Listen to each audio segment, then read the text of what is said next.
Shiva news चॅनलमध्ये आपल्या सर्वांचे सहर्ष स्वागत। चला तर पाहूया आजच्या काही घडामोडी। साखरवाडी निपाणीमध्ये युवकाची आत्महत्या। साखरवाडी निपाणी येथे भाजीपाला विकणाऱ्या युवकाने राहत्या घरी गळफास लावून आत्महत्या केल्याची घटना शनिवारी सायंकाळी 6च्या सुमारास उघडकीस आली आहे। चंद्रकांत तानाजी इंदलकर वय 30 असे मृताचे नाव आहे। या घटनेविषयी अधिक माहिती अशी की चंद्रकांत हा भाजीपाला विक्रीचा व्यवसाय करीत होता। त्याने आत्महत्या केल्याची घटना उघडकीस आल्याने साखरवाडी परिसरात शोककळा पसरली आहे। चंद्रकांत याच्या पश्चात आईवडील भाऊ असा परिवार आहे।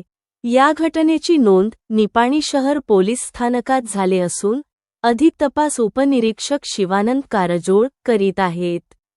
आत्महत्येचे कारण अद्याप समजू शकलेले नाही। शिवा न्यूजसाठी शिवानंद वसेदार। चॅनेलला लाईक व सबस्क्राईब करायला विसरू नका। बेल आयकॉन क्लिक करा।